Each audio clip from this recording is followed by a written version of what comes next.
Just a warning. This episode contains topics that may not be suitable for all audiences. Listener discretion is advised.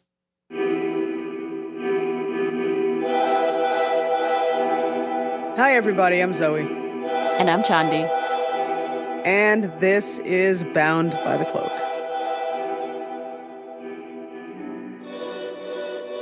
Suffolk County in Long Island, New York has one of the largest police departments in the country, but it has also been plagued by its share of corruption incidents. This is the story of police corruption and department culture that permeated throughout the Suffolk County PD.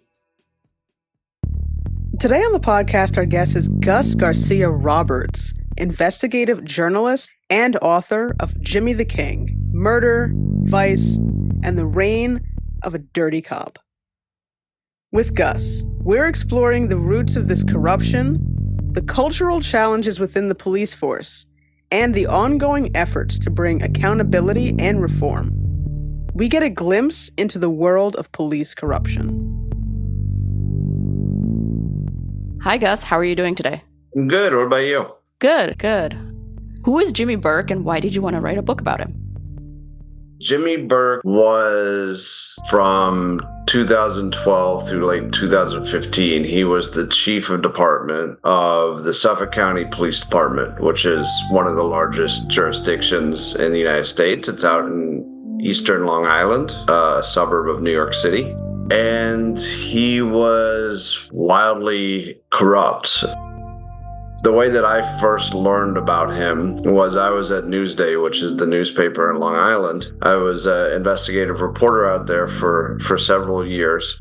And so I was there kind of coinciding with Jimmy Burke's tenure as chief of department. And during my time as a reporter, there was this noise that started getting louder that involved Burke potentially beating a suspect who had stolen a duffel bag from his police truck. And in that police truck was Burke's, at that time allegedly, his party bag, which was full of sex toys and pornography.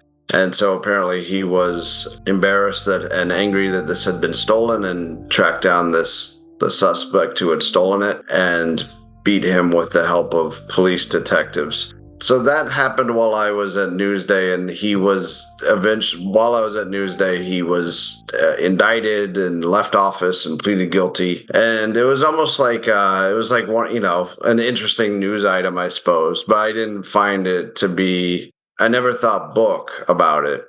In 2017.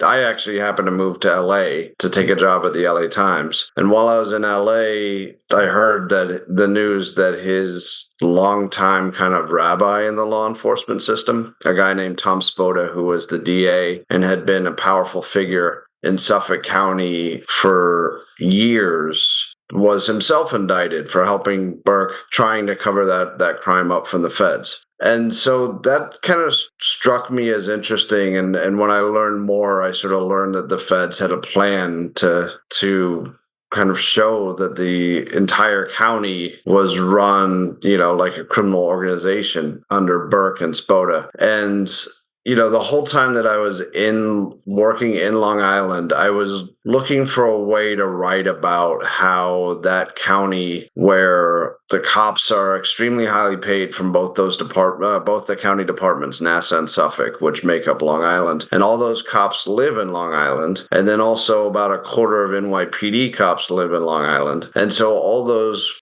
that police voting block is extremely powerful. And so it's basically like a real life copland with millions of residents. And so I was always looking for a way to kind of explore that. And in 2017, when Spoda was indicted, my thought was, well, if nobody else is going to write a book about this, it's too damn good a story to not kind of explore. And, that also has to do with Burke's rise and kind of how he first got on the radar of law enforcement, which is not your traditional way of doing that. I started writing it, and I kind of saw the story, which really unfolded in a way that was much more spectacular than I could have even imagined as I started reporting it, and really just became like a gangster tale, but the gangsters happen to be cops. I just saw it as a way of exploring how an entire law enforcement jurisdiction can be corrupted and how that works.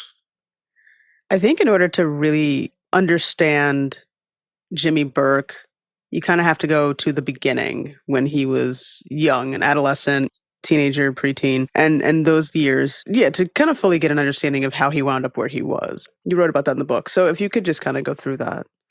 His entree into policing is pretty remarkable. So he moved, almost everybody around his era moved to Long Island from New York City. And he moved there when he was a young teenager, moved to Smithtown, New York, from Queens. And his first year when he was in Smithtown, one of his fellow kids in Smithtown, a kid named John Pius, was found behind a elementary school yard dead. And it was this kind of horrific crime scene that is seared in the memory of a lot of Long Island residents from around that time who were teenagers then. This boy was in the woods behind an elementary school, and he had obviously been trampled. He had a sneaker print on his face. Most horrifically and disturbingly, and also just this kind of like maddening clue, he had 6 small stones stuffed down his throat, this boy did. And that's what had killed him. He had suffocated. At that time, and arguably even in recent days, police out there in Suffolk County were notorious for solving crimes in only one manner, which was extracting confessions, and not always from the actual guilty person. But they would typically drag people into boiler rooms or interrogation rooms, and there's substantial evidence that this occurred in some cases, would torture them in various manners, which were often designed to like leave their mugshot unbloodied.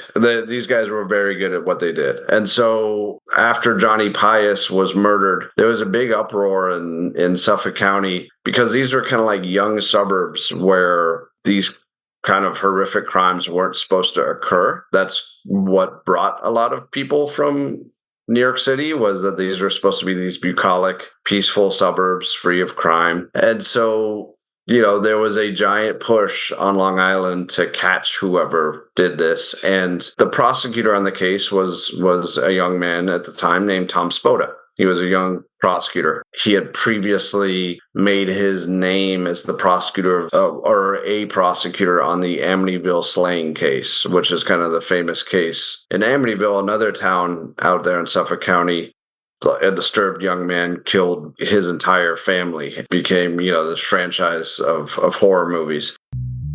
So Spoda was kind of desperate to make this case. And homicide detectives in the case did what they did with every case, but they just did it with teenagers this time. And so they're driving around pulling young teenager, the classmates of John Pius, kids that were 13, 14, 15, off streets, out of school.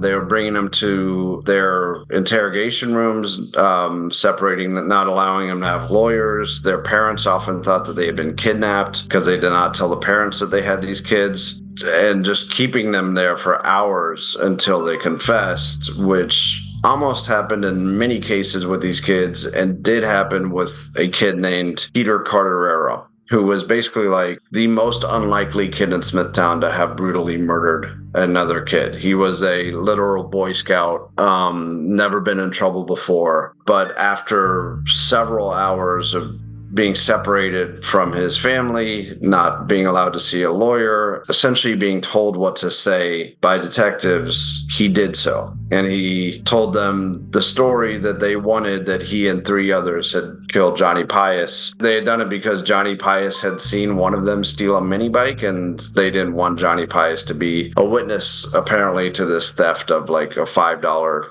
essentially a piece of junk that was out by the garbage. And so The case had no physical evidence, and the only physical evidence that there was, like sort of logistical evidence about this, disputed, that this could have occurred. The boys would have had to cross their small town in sort of record time in order to like fit the time constraints that the detectives had in their account of this. They would have had to sort of murder this kid in cold blood, even though none of them had any violent past that was known. And they would have had to cover up this bloody crime without leaving any kind of physical trace, among other issues with this case. So there was no physical evidence. And so the confession from the boy, I think, from the beginning, Tom Spota knew that it would be unlikely that it would hold up in court because it was taken from a juvenile without his lawyer or parents present or even like cognizant of the fact that he was in police custody. So really the case was hanging on by a thread. What they needed another witness. And so this boy who had just moved into town a year earlier, Jimmy Burke,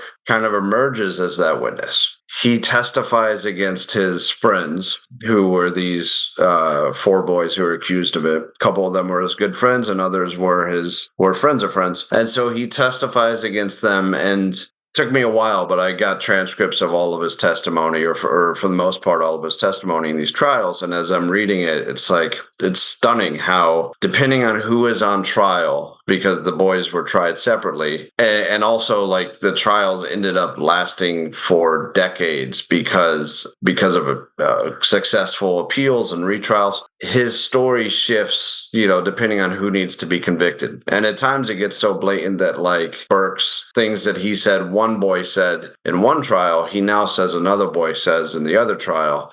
Federal judges, when they overturned convictions, they also said that Burke's testimony was inconsistent. At this point, Burke is basically like a run-of-the-mill juvenile delinquent. Has very poor grades. He is hanging out with this crew of known burglars in town, and he gets into legal trouble early. He has like a DUI that he doesn't show up for the court appearance for. And so he's not at all like a candidate to enter the police ranks. But after he gets convictions of his friends, you start to see that really change. And it's like a direct result of, it's basically a thank you from the DA's office.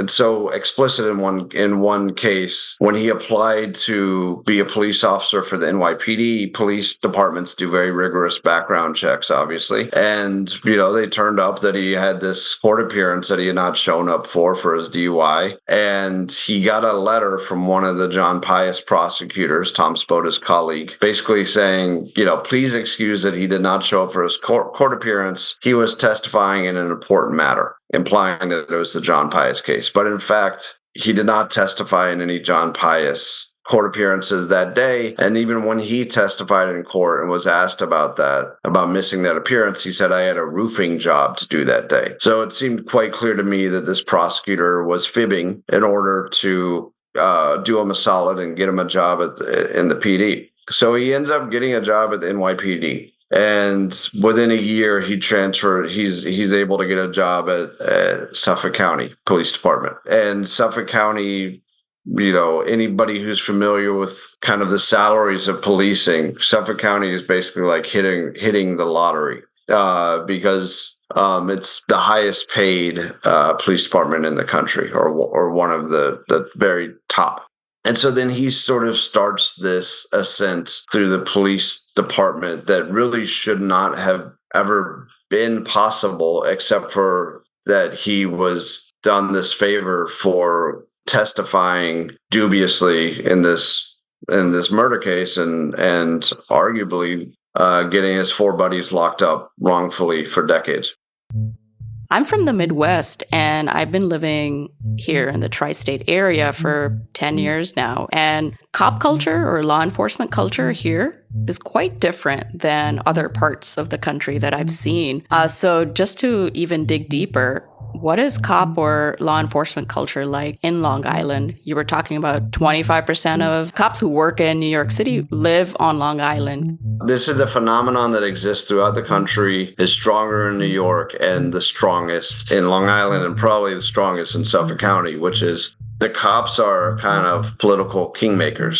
They have this really large voting block. So the elected officials, it's almost impossible for them to get elected if the police are not on their side. And then it's almost impossible for them to stay in office if the police are not on their side. And so you see the results of that in many different ways. One of them is that police are not disciplined, even for egregious misconduct, including, ones that cause death, beating people, shooting people. Like, you will often not see shooting people wrongly. You will not see discipline in those cases. The disciplinary files are until 4 years ago were, and arguably still today, they are completely hidden from public. They're confidential. Even lawmakers can't see them. So it's a system where policing is just very intertwined with politics. And,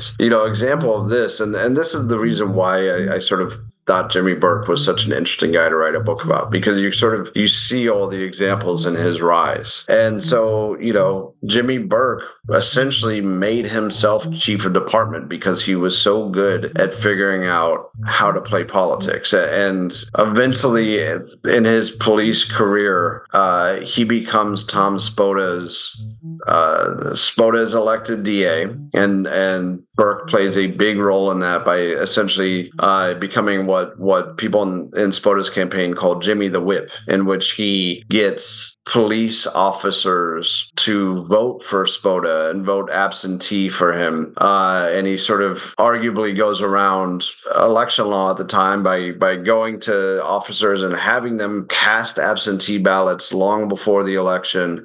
So he essentially harnesses the power of his connections to the police to help get Spoda elected. Spoda thanks him by, once he becomes DA, having Burke become chief of investigators for the DA's office. And then Burke sets about investigating the county executive, who is the most powerful elected official in Suffolk County, and builds this very kind of cagey case. We still don't, like, all these years later, this guy, we still don't know what they had on him. His name was Steve Levy, one of the most popular politicians in Suffolk County history. Had something like, his approval rating was something in the 90s. Burke and others in the DA's office build a case against Levy, which we've learned probably had a lot of extremely sketchy tactics in how they built it, including, according to a top police lieutenant who later testified in trial, extorting a secretly gay aide of Steve Levy by basically saying, you have to help us or else we're going to expose that you are in the closet. So using tactics like that to kind of build some sort of dossier against Levy, that then Steve Levy agreed to not pursue re-election and to step down, and to also give a multi-million-dollar campaign war chest to Tom Spoda, with no explanation to the public as to why the top elected official was stepping down. And so he steps down, and then the guy who replaces Steve Levy, a guy named Steve Bellone, his first action, the thing he is determined to do, is to make James Burke chief of department, even though Burke had a very checkered past and there were warnings that he was going to embarrass the department. Bellone is determined to do so, and he does. And that sort of leads to Burke having the reins over this county. But it's fascinating to me because Burke is not an extremely kind of special person. I think he's obviously highly intelligent, but I kind of see him as like the Forrest Gump of policing. He's somebody who just kind of shows up, and somehow he's mixed up in everything that involves this county for decades. But he was able to, this kind of regular guy with very little education was able to figure out how to really handily manipulate the politics of this extremely large and wealthy and powerful jurisdiction, and use that to kind of navigate his way up the ladder. But I found it really telling, the difference in Long Island is that there is just no guardrails differentiating the act of policing and law enforcement from politics. I think even the general public in certain parts of the country, because we've talked about Schenectady before, we've talked about even in the Midwest, lesser so, where people have a particular viewpoint of law enforcement, where it's sort of like this, I guess you can say, kind of like idolized in a way, or just seen in a particular way, even just amongst regular people. And a lot of people I know from New York, whether it be upstate or Long Island, they have a view of law enforcement that's very different than the rest of the country. I think kind of fits in here too. Maybe it's cultural in another way, besides just like a law enforcement culture on its own. For sure. I mean, you see throughout this saga, my sort of like favorite part of the book, I guess, and my favorite part of this saga is like when the feds first hear that Burke and some detectives beat up a suspect and start sniffing around at it. There's this giant top-down conspiracy in the DA's office and the PD to cover it up. And that's when I said, that's when they become the gangsters with badges that I refer to. And so you see throughout that conspiracy, the police unions actually taking a lead in covering this thing up and telling rank and file and detectives, essentially honing their story with them in order to kind of close ranks and cover up for the chief and cover up for others. And throughout that, the police unions, they're using press conferences, for example, to denounce a detective who was leaking damaging information related to the conspiracy to the media. They use these press conferences where they invariably find a way to say to talk about how their officers were put in danger, even though in these cases, the guy did not leak anything that put officers' lives in danger. And I think that's the strongest play that police have. I think particularly since like 9/11 in the tri-state area, there's been this sentiment that police are these guys, and I think this is something that's really strong on Long Island, that police are these guys who, while you're in your little office jobs standing around the water cooler, they're going into the toughest neighborhoods and dealing with the people that you don't want to deal with, and protecting you from having your car or your house robbed later or something worse happen to you, right? And so it's almost like this like protectionism. And so that's throughout the book, is kind of the abuse of that sentiment, and that sentiment being used to cover up what is essentially top cops and prosecutors doing activities that have absolutely nothing to do with serving the public, and in fact are just criminal activity. But it's also that cover that also allows them to sort of demand high salaries and their disciplinary files to be protected, out of so-called concerns for privacy, all that stuff from politicians. So yeah, I think that kind of worship of policing is something that in a way I think really started to develop in our modern era, like post 9/11, and has been manipulated particularly by police unions in getting everything that they want. And, to be clear, there are a lot of heroic cops. And there's one of the most heroic cops in this story was a guy who spent years going after MS-13.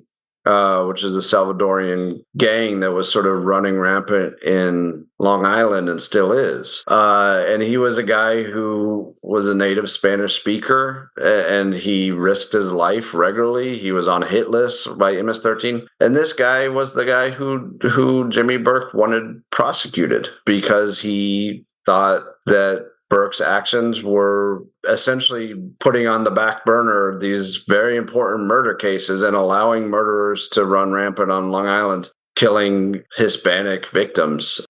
That's one of the things I learned while writing this book is like it's not at all like an anti-cop book in my opinion, but there's the real like heroic cops were most often the guys who were kind of like ground under the wheels of this corrupt regime because they typically tried to stop James Burke and Tom Spota from totally perverting the department. Yeah, it's not the fact that all cops are bad or there are no there's no heroicism. It's definitely part of their job. There are definitely cops who do a really good job, and a lot of cops who do a really good job putting the effort in stopping, organized crime or violent crimes. Found it really interesting doing this reporting because I kind of started from scratch as far as like police sources. Police are, notoriously kind of unwilling to speak candidly to reporters, right? But I built a lot of close sources and started and learned that when you talk to some of them, and these guys were like, Burke's buddies, some of them were caught up in the beating and the conspiracy, and some of them were either forced from the department eventually or even prosecuted. You learn their justification for example, beating suspects.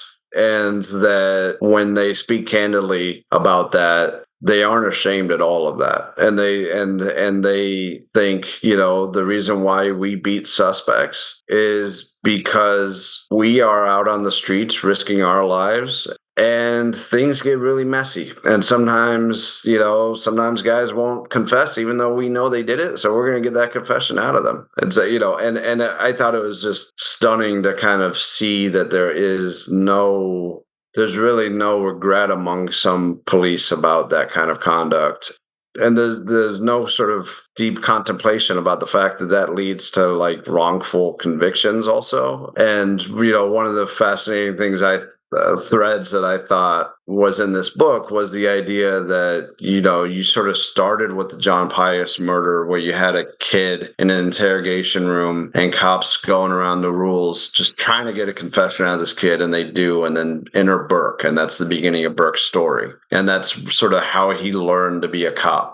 Right, was from watching these cops and prosecutors and how they did this, because they did this every case back then. And then, 2012, somebody steals his duffel bag, and his first instinct is, let's just beat a confession out of this guy. And let's have the detectives beat a confession out of this guy. And so it's sort of this, I just thought it was really interesting that you kind of, and also everything in this book happens within like 2 miles. It's all within Smithtown, New York, or like very adjacent to it. And so I just thought it was fascinating that, 30 plus years separate these two incidents that kind of bookmark Jimmy Burke's police career, but they're essentially the same thing, which is cops feeling like they are justified in getting what they think is the truth out of a suspect, even if it's through illegal means.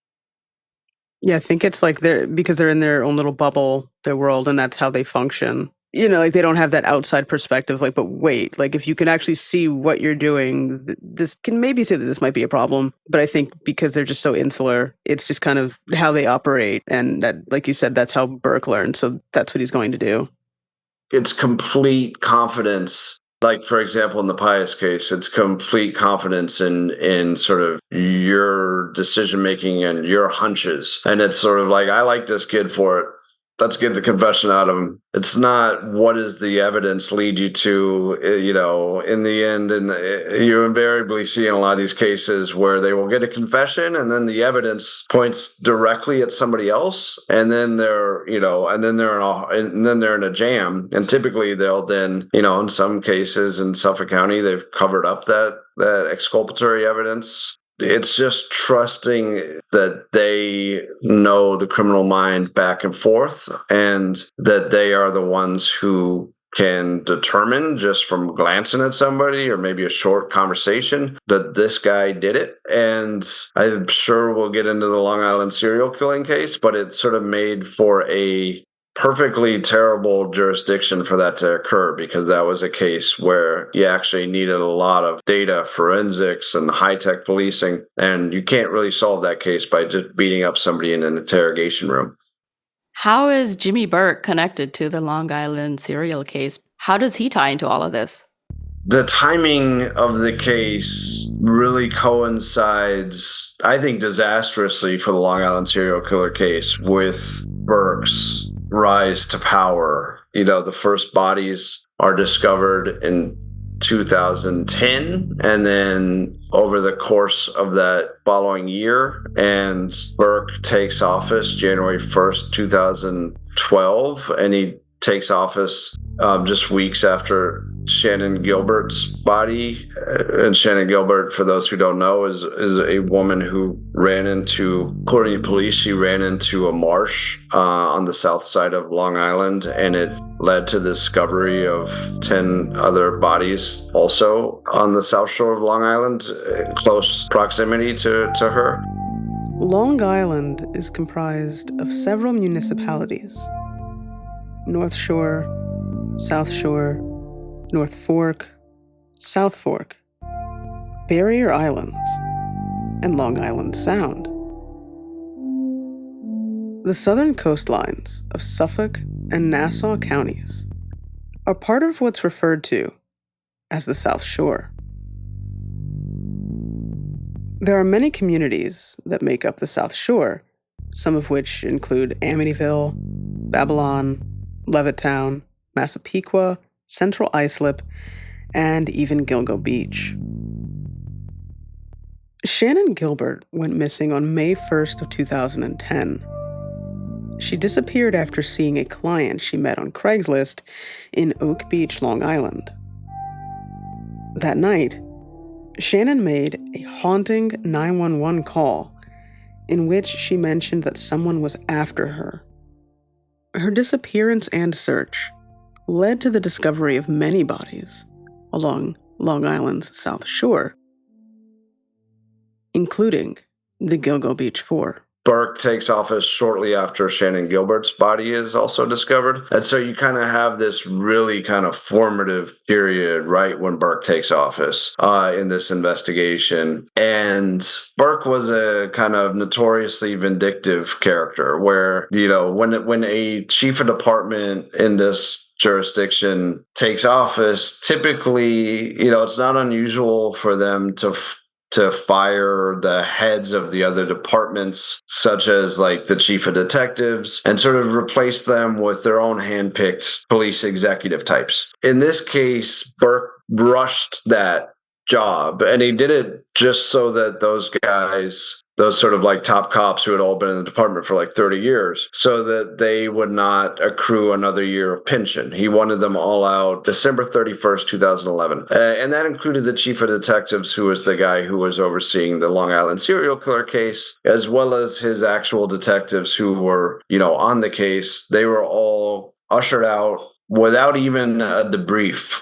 of the incoming people that Burke had chosen for that job. And so you kind of have, starting with Burke's tenure, the case starting at a blank slate 2 years in. Within a year of Burke being in the department, he has this incident where he beats a suspect, and the feds hear about it and are after him. From that point forward, the rest of Burke's tenure is really just, dominated by him attempting to stay out of prison, and by him kind of orchestrating this top level, conspiracy to lie to the feds, lie in grand juries, and cover up his crime. And so you have a very distracted department, and you have a very distracted top detectives, lieutenants, and prosecutors, all of whom are just trying to keep Jimmy out of prison, none of whom are really concerned about the all hands on deck type of investigation that the bodies on Oak Beach, would require. So basically it's like this like blank period for the Long Island serial killer case investigation. And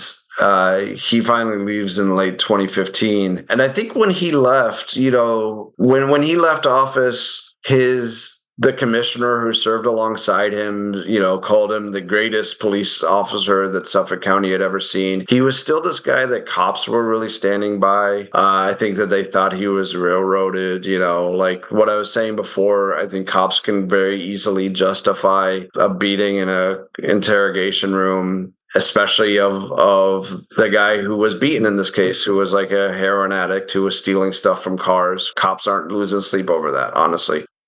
He at that point was not kind of this notorious character yet. And he went to prison. And while he was in prison, I think there was started to be some reporting about things that really kind of cast some suspicion on Burke. One of them was that Burke had kept the FBI out of the Long Island serial killer case, including like the FBI has these famous profilers who do these profiles of serial killings. And those can be very useful in trying to narrow down a suspect pool. Burke and Spoda had kept the FBI from the profiler from visiting Long Island and gaining access to evidence and doing that profile. And so Burke, when he was a young cop, he also had a relationship with a woman who was working as a sex worker or who had worked as a sex worker and was also, an admitted drug dealer among other street crimes and also a very heavy user of drugs, of heroin and crack and other drugs. And so he had this sexual relationship with her that went on for quite a while and that Internal Affairs learned about and corroborated those allegations, but he was still able to continue kind of rising up the ranks because he had Tom Spoda by his side. But so I think the general public kind of learned about the fact that this guy who was overseeing a murder of victims who had worked as sex workers and who himself had a history with sex workers and who had kept the FBI out of the investigation and who clearly had a problem with violence, considering he was serving time for beating a suspect. And it all sort of like made for a very popular and downright logical suspect, right? Was Jimmy Burke involved in this?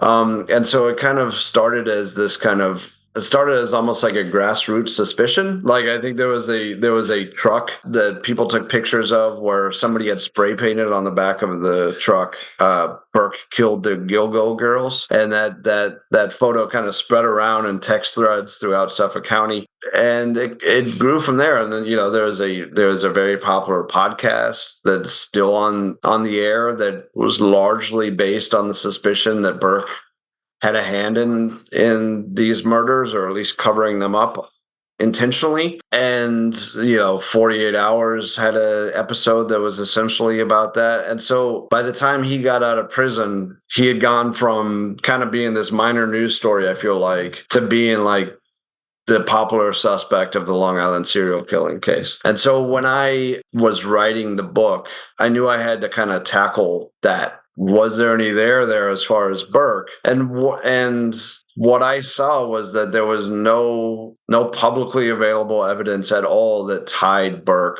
to actually having a hand in these killings. And not only that, but Burke had his life turned upside down by the feds.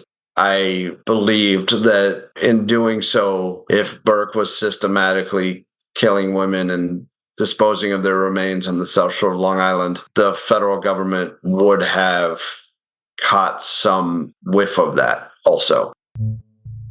When I wrote the book, in the first kind of edition of the book, I had an epilogue where I wanted to kind of address this. And I wanted to basically say, like, there's just, as popular a suspect as he may be for logical reasons, like, there's just no actual evidence that he had anything to do with this. And so I was calling, but I was, I did not want to write that and then him get like indicted, 3 months later as the Long Island serial killer case. And so I, called basically everyone I knew who had some knowledge of the case and was basically told him, like, am I off base here? And was told including by people who loathed Burke, like he had nothing to do with this. And so I felt confident in writing that in the epilogue. But the way that I saw it was, and I think this has been borne out more and more by developments since in the case, which is the families of the Long Island serial killer victims are in some ways the victims of Burke's incompetence and ineptitude and corruption, and the corruption of many others in Suffolk County at the top levels. It's because Burke was essentially, while running this department, he was a criminal himself, and he was distracted by his own criminal conspiracy. And so I think there's a ton of things that he could have done to solve this case much earlier. And so, like, since the arrest of Rex Heuermann, who is the guy who has been charged with several of these murders, you learn, it was stunning to see the evidence that has so far been released against him. Rex Heuermann was arrested and charged with several murders in the Gilgo Beach case. Heuermann was identified as the Long Island serial killer, or LISK, last year, in July of 2023. One was cell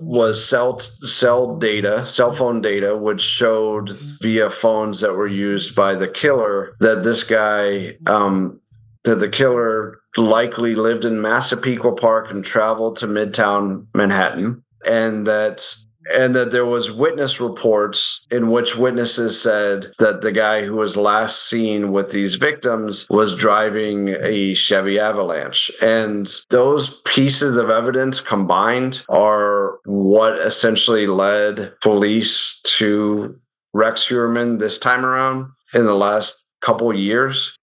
Once they had honed in on him, they were able to further confirm that he was their guy by the DNA testing of a hair follicle that they also had, a decade ago. So all of the evidence that they had that they used to get Rex Heuermann, the police and prosecutors had in 2010. It really makes you wonder that kind of vindictive decision by Burke to not have, the outgoing rivals of his debrief the new guys coming in, and then other decisions such as his and Spoda's decision not to do, rudimentary at this point modern policing techniques such as dumping cell towers, which would have shown theoretically that Rex Heuermann had his own personal phone on him, or that it would have identified a phone which belonged to Rex Heuermann that he had on him at the same time that he had the burner phone with him. So all these methods kind of just went by the wayside.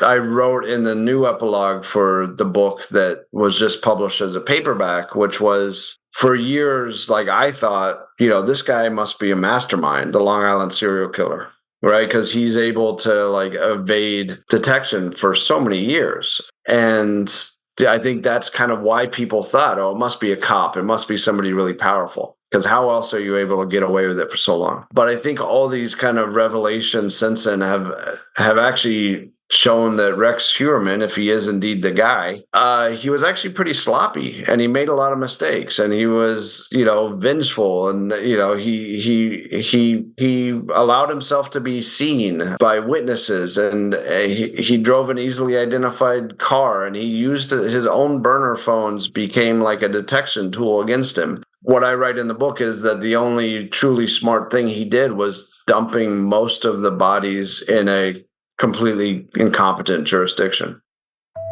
You were saying Jimmy Burke seems to have been untouchable for so long, but what was the hard evidence that really caused the downfall?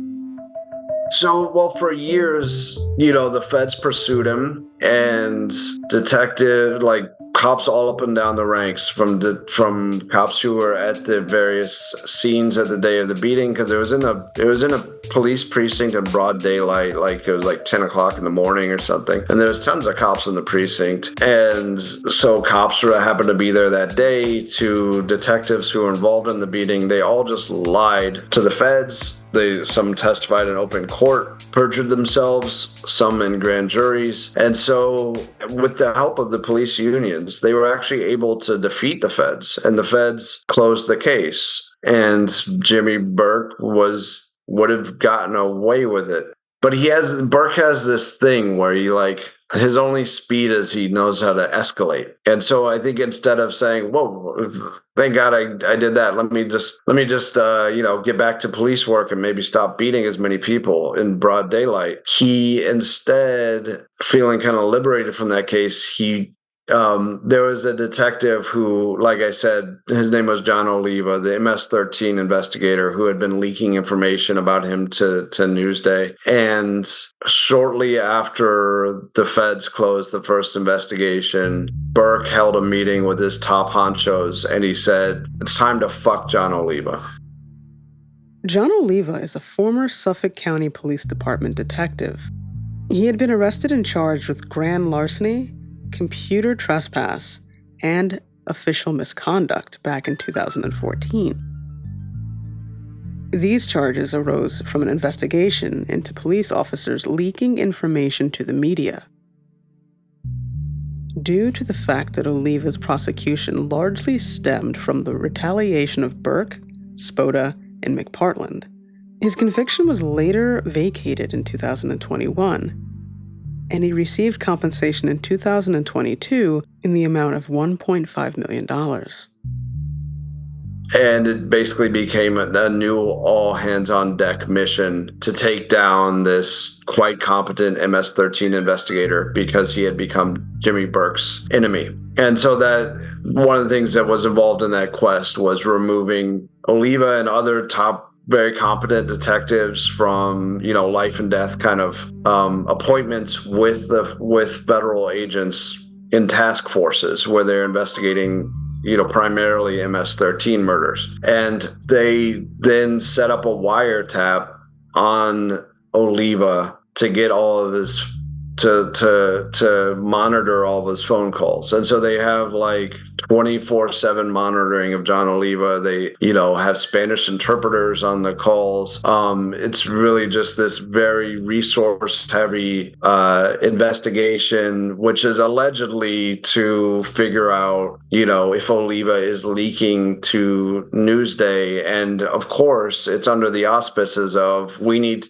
these wiretaps because of officer safety, because these leaks are going to endanger police. But in reality, what they're doing is they are listening in on Oliva speaking with federal agents, partly because Burke wants to know what's going on with the federal investigation involving him. And so at one point, Suffolk County's top corruption prosecutor, a guy named Chris McPartland, and others, they meet with the feds and they tell the feds, hey, we've been wiretapping John Oliva, and some of your federal agents were in some of these conversations with Oliva. And, we have evidence that Oliva is leaking information. And Suffolk County prosecutors actually say, you should prosecute John Oliva, partly because they knew it was sort of like the Suffolk County prosecutors and cops knew that the wire was, from what I've heard, it was dirty. There's protocols that cops have to do and prosecutors when they monitor people on a wiretap, because it's a very invasive procedure. You have to minimize conversations. And instead of minimizing conversations, they were listening to them. I think partly because they were interested in stuff that had nothing to do with Oliva leaking information to Newsday. But so anyway, so they make this pitch to the prosecutors, and it's a terribly bad move because the federal authorities who are in this meeting see this as a shot across the bow at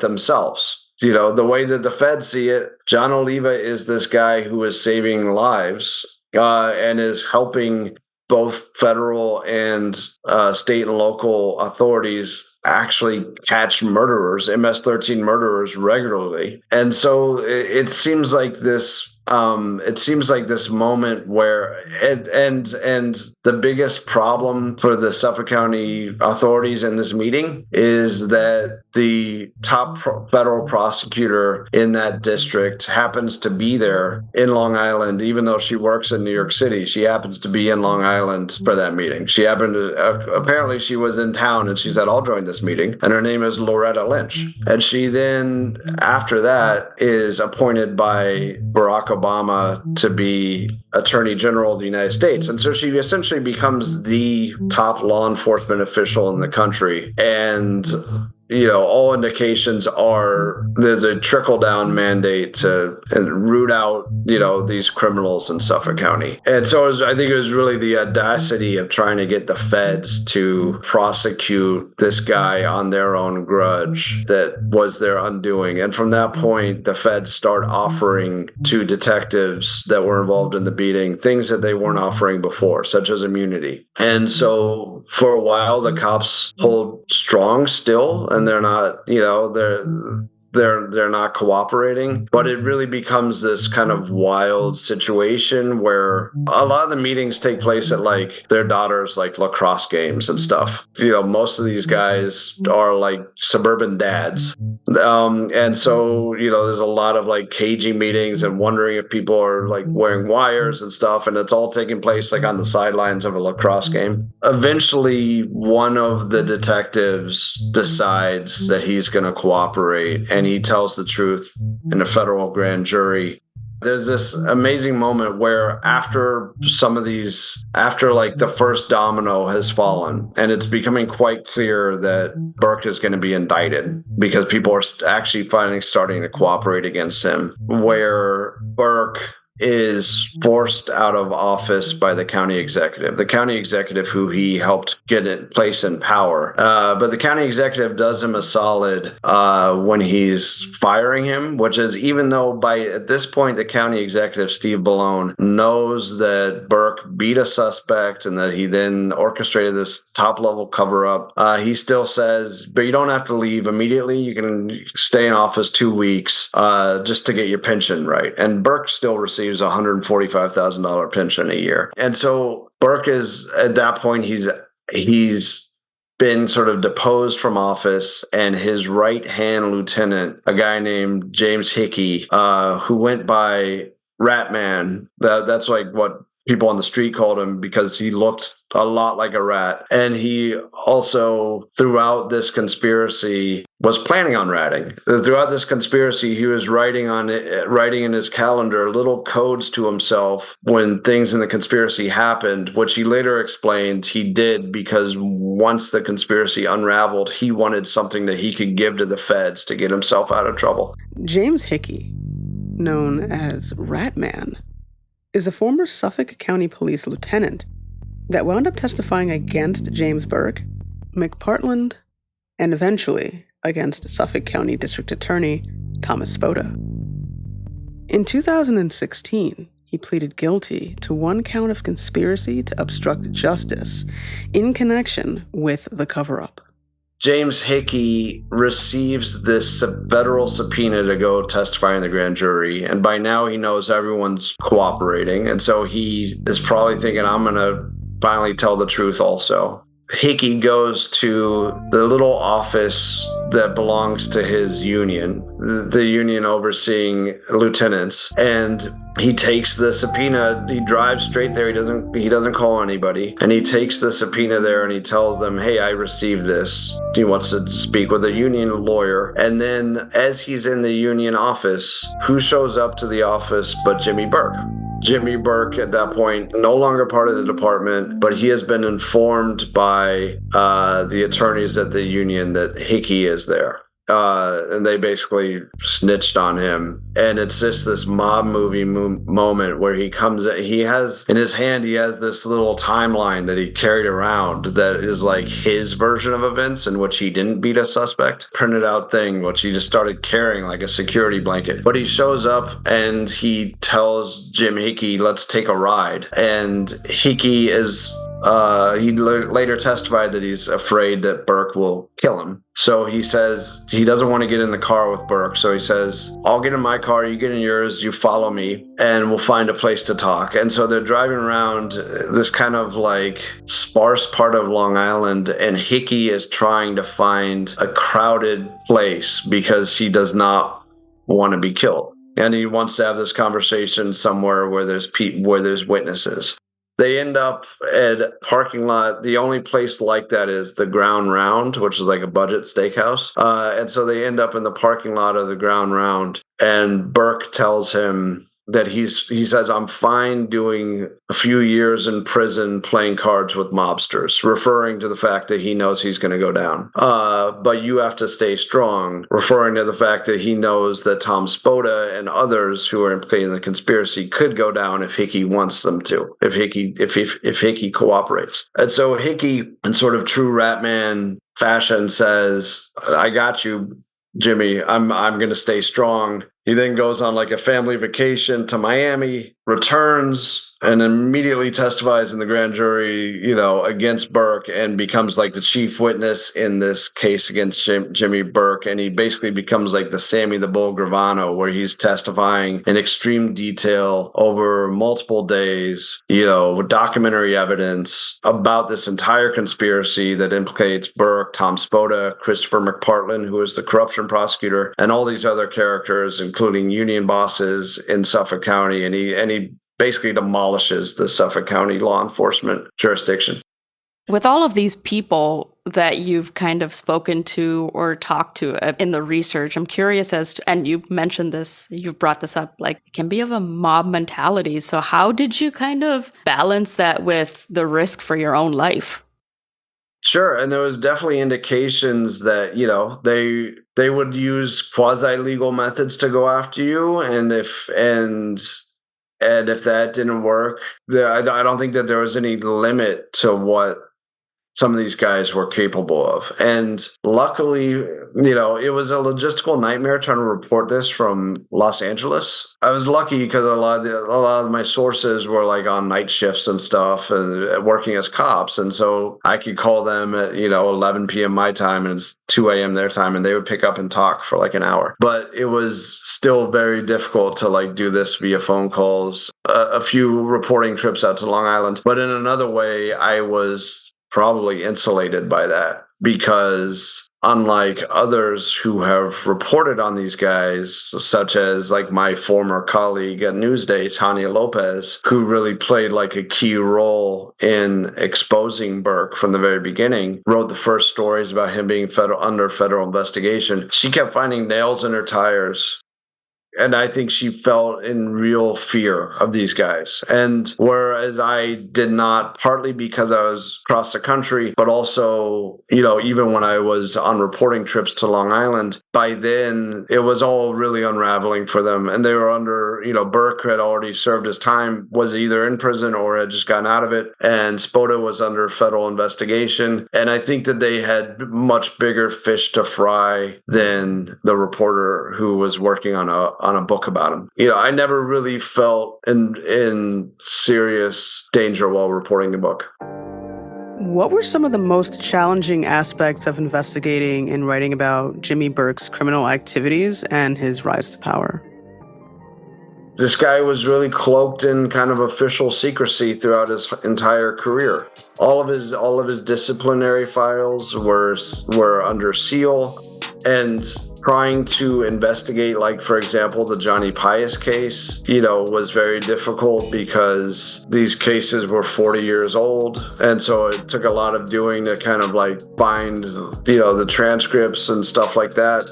What really kind of broke the story open for me was the fact that Chris McPartland and Tom Spoda, the prosecutors who were indicted, that they didn't plead guilty and that they went to trial. That trial really ended up being like the federal government's opportunity to put Jimmy Burke on trial also. And so they, unloaded all these amazing witnesses and evidence that I was really grateful for as an author.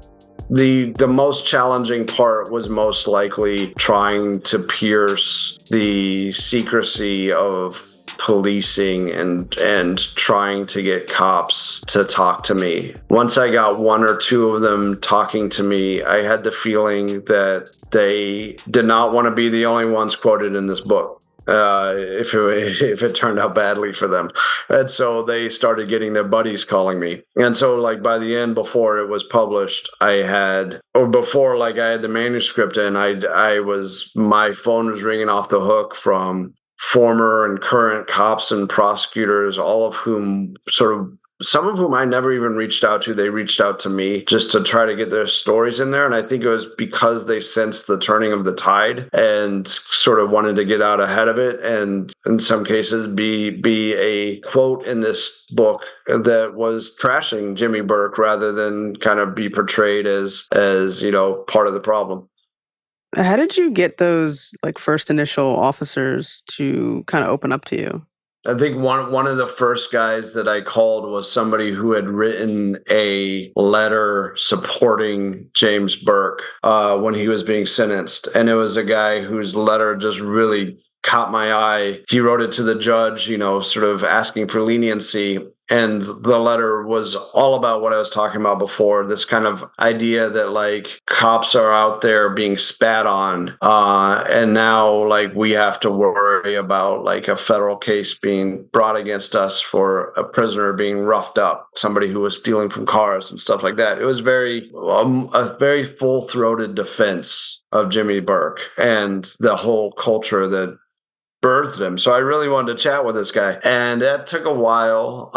But in the end, I think he became, he's on the record in the book. His name is John Rodriguez. And he became sort of like the proxy for Jimmy Burke because I think that they saw the world in the same way. He was also good buddies with Jimmy Burke. And so he sort of described how cops like Jimmy Burke see the world. And so I think that was one of the first kind of police, and he led to others. And then, as far as here seeing like the actual conspiracy and like getting, because I eventually got most of the detectives that were involved in the beating to also speak to me on the record. It was, I guess I had a similar situation as the feds because the guy who first started talking to me, a guy named Ken Bombace, who has a lot of pride in himself as an officer and former military, I think he was sort of in despair that his reputation was forever going to be linked to Jimmy Burke. And so I think he knew that I was working on this book. I bugged him enough. And I think he just decided that he wanted to kind of say his side of the story and he wanted to explain himself. Once he spoke with me, then others who were also involved in the conspiracy started chatting with me. And it really made the book a lot richer because they're not stereotypes. They're not caricatures. This guy, Ken Bombace, I think had a ton of pride in being a good cop. But it's a problem of what happens when a good cop gets put under, in the direct purview of such a dirty boss as Jimmy Burke. Bombace's direct boss was Jim Hickey, aka Ratman. And so these guys started using Bombace and other top detectives to do their dirty work. And it was an interesting kind of study in like how a cop gets, how an initially good cop gets corrupted. Gus, would you have wanted to meet Jimmy Burke? I would have loved to meet Jimmy Burke, yeah. I mean, there's so many questions that I had that I still have. There's a ton of questions surrounding the John Pius case, which has sort of been an obsession of mine because in my mind, there's a very high likelihood that these boys were wrongfully convicted and served decades in prison and essentially had their lives ruined. And also, if they didn't kill Johnny Pius, then who did? It's something as simple as, I don't mean this in like an accusatory way, but like, where was Jimmy Burke during the murder of John Pius? Where was he on this pivotal night? Is not something that I've seen in any documents concerning, the case, even though that's quite a glaring question, right? And I know where almost all the other witnesses were that night, but I don't know where Jimmy Burke was. And I just want to know, like, how did he get involved in the Johnny Pius case? How did detectives first come to him? Did he go to them? How did his story come about? And that's just the beginning. But there's so much that I would love to ask him. But he's just a savvy enough character, I think, that he knows that there's nothing good for him that would come out of having those kind of conversations. And so, I've never heard a word back from him. from all the different times I've tried to contact him. I've had his, at one point I spoke to his lawyer, and his lawyer said, we're considering it. I'll run it by him. But then later just said, no, there's just too much heat. And it's like, we're just not going to do it. So it's really interesting to me. He was such a public facing guy who really kind of rose to power, partly based on his charisma and hoodwinking the public. Between then and now, it's like he's just all the media that is out about him, but he has never once responded, to my book, to various podcasts, to various news articles. And so, it's really been the cone of silence surrounding him. I guess, how did you navigate the ethical dilemma of reporting individuals involved in serious crimes and, when it comes to sources and their identities? So let's take, for instance, his personal relationships, Lolita and things like that, disclosing that information and having those details, putting those in the book. Was there anything about situations like that one or any other one that were just kind of, was there any kind of issue with that?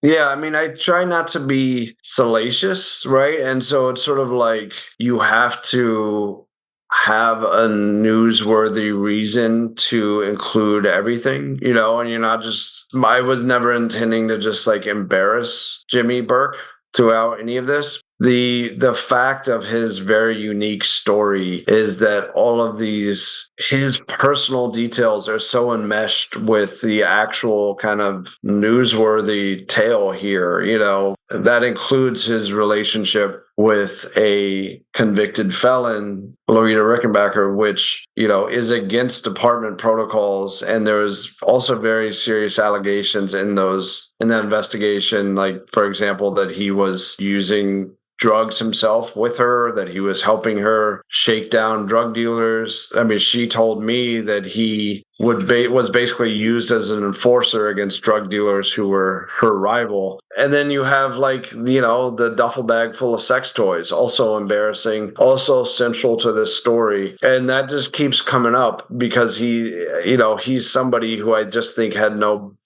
boundaries. And for whatever reason, his kind of sexual history played a pretty large role in the history of this extremely large jurisdiction. I tried to keep cognizant of that. It's not like I have a personal beef against Jimmy Burke, and I'm not trying to embarrass him. But unfortunately for him, he really kind of embarrassed himself, and he put a lot of these personal details out there through his punity. An example was Burke made headlines recently because amidst all of the scrutiny on him in the wake of revelations concerning how badly he botched the Long Island serial killing case, he was arrested for attempting to solicit sex in a park at 10 a.m. There was a ton of kind of salacious coverage of that. I personally just felt like it was sad, and I felt like the only telling thing about it was the idea that this time he was prosecuted, and that this time cops in Suffolk County not only charged him like they would anybody, but even went beyond that and publicly embarrassed him by sending out photos to people like me of him being fingerprinted and stuff like that, and held a press conference in which they said embarrassing statements that he said, do you know who I am, and stuff like that. And so to me, it was only telling because for once this county was not corrupted by his presence, and it showed how little, how much things had changed in terms of the power he wielded. But I think that was a case where it's well, is there really anything newsworthy about this occurrence? Or is this just a sad man doing a sad thing in a park at 10 a.m.? Are there any other stories or anecdotes that you didn't get into the book that, were memorable during your research? Couple of incidents that got kind of watered down by lawyering, but not much. The lawyer for the book was pretty courageous in that manner. Just parts of reporting the book didn't get in it because they weren't really part of the narrative, but were just, to me, this stuck with me. One of them was that guy John Rodriguez that I talked about, kind of the quintessential Burke-like cop. My first meeting with him, he was like, let's meet at the plaza.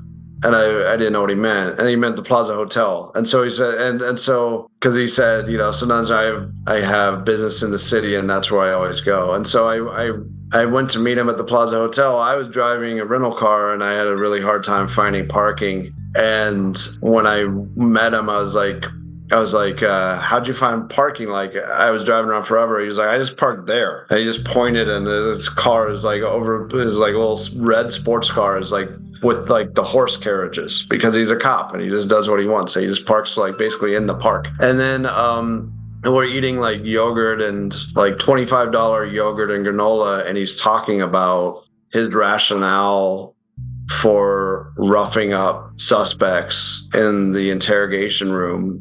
It was just moments like that where you sort of realize, like, this is a protected class. This is an entirely different kind of class of person, at least in their mind, from the rest of us. And to me, it was such an unexpected thing to talk about, like gritty Suffolk County at the Plaza Hotel Cafe. But it also kind of like made perfect sense and helped me understand, the people that I was writing about. And so it was just moments like that, which, for better or worse, almost everything that I really want to get in the book, I got in there, because like I just felt I went at my strategy with writing it was like, this is an opportunity with this character to really tell the history of this wild, incestuous, totally corrupt jurisdiction, and in doing so sort of shed light on all of the issues that plague policing and law enforcement throughout the country. I didn't want to leave anything on the cutting room floor. So some may argue that the book is too fat or something, but I just felt like I got one shot and I'm going to take it. So I did that, but so for better or worse, like there's no big anecdotes that I wish that I had been able to get in there. But there were those little moments that for me were so comical and telling that were just part of the reporting. That was enough to sum it up for me. Yeah, I get it. Was the yogurt worth it? No, authors don't have expense. Like, I can't expense it. I got to pay for it. So I had to pay for his yogurt, and you got to, all the expenses. They don't tell you about that. It's wild, very different from your sports journalism background. So this is something that you want to continue down your career, or if this is like, okay, it's a one-stop shop. I'm done writing about corruption and law enforcement in Long Island. Throughout my whole career as a reporter, I've gravitated towards law enforcement reporting and stuff about the legal system. Only for the last few years have I been a sports reporter, sports investigations at the Washington Post. And it's like, for the most part, it's kind of exercising the same muscles, and sports is just kind of this undercovered in that way type of area. So I think it's necessary and really interesting work. And one of the things I've realized after like piercing the secrecy surrounding this law enforcement jurisdiction and getting police sources and all that, I realized that there's a big similarity between cops and my main kind of subject matter at the Post is baseball and baseball players, which is, these guys do not talk about each other to outsiders. And I actually think baseball players are much better at preserving the cone of secrecy around them than cops are. And so it's been kind of this new challenge, and an even harder one, to try to get, baseball players to talk. Because you'll get like agents speaking, agents are pretty chatty. You'll get like some executives and people involved in baseball in other ways. But the baseball players are this, extremely secretive fraternity. Again, they're also another kind of privileged class. And so it's been interesting kind of seeing the similarities as I try to tackle that reporting. Yeah. This is fun. This is great. It was really fun. Yeah. Thanks so much for all the time. Yeah. Thanks, Thank you. Gus. We'd like to thank Gus for joining us today and discussing the book, the story of Jimmy Burke, and what the culture of law enforcement in Suffolk County, New York was like before and during the reign of Burke. Make sure you get your copy of Gus's book, Jimmy the King, Murder, Vice, and the Reign of a Dirty Cop, at your local bookstore or on Amazon. You can find the link in the show notes. And that's going to do it for this episode of Bound by the Cloak. You can find us on social media. We are on X, we're on Instagram, we're on TikTok, we're on Threads. You can find us wherever you get your podcasts. We're on Spotify, Apple Podcasts, Good Pods, CastBox. And if you like what you hear, let others know. Like, share, subscribe. We'll have a brand spanking new episode in 2 weeks. Thanks for listening. Until next time.